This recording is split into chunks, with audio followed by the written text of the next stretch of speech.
There was a great article on Salon.com earlier this week by Bob Cesca where he talked about the fact that Democrats need to own their values. They need to own their values just as staunchly as the backwards-ass Tea Party owns theirs. And here's what he means, and this is something that we have repeated constantly here at Ring of Fire.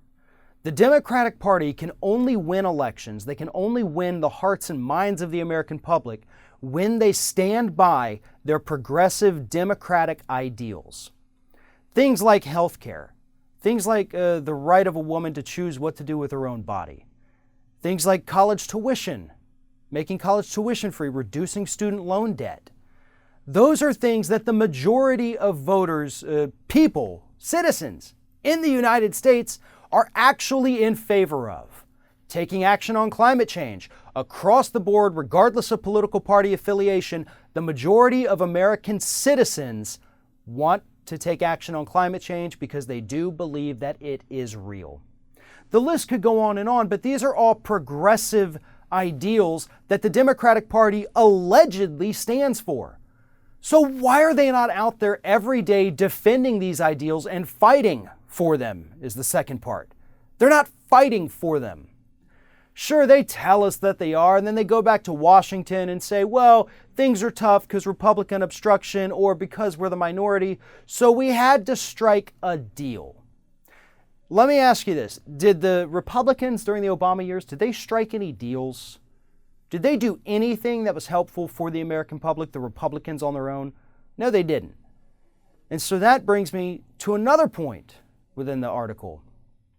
The Democrats need to filibuster every single thing that the Republicans attempt to do for the next 4 years. And the reason for that is because there will be nothing beneficial to the American public at large coming from a Republican administration, a Republican Senate, and a Republican-controlled House. There will not be anything that benefits you. Every piece of legislation, every presidential decree or executive order is going to harm you. It's going to benefit businesses, so if you're in the top 1%, you sure as hell want things to get passed. But for the rest of us, it will not be any good.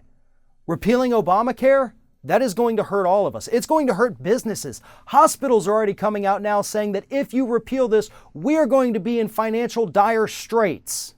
That's how serious this is. Hospitals are going to lose so much money that they're worried that they may have to shut down. Then those of us who still have health insurance, where do we go? Where do we go when there's no hospitals? Where do we go when there's no doctors? I don't have an answer for that. But that's what we're going to get under Republicans, and Democrats have to fight that.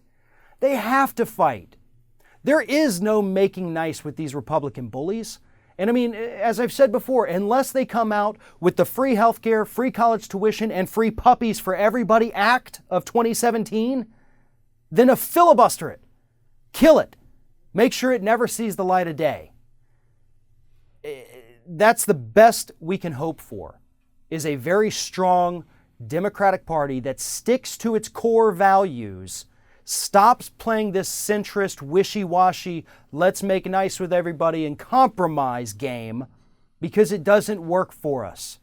It didn't work for us in the 2010 midterms. It didn't work for us in the 2012 House and Senate elections. It didn't work for us in the 2014 midterm elections, and it didn't work for us in 2016. You see the pattern that developed?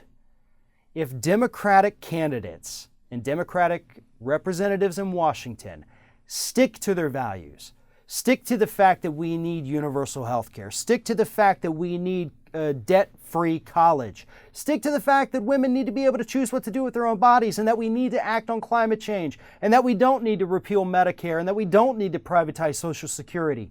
Those are things that voters agree with. Those are things the Democratic Party stands for.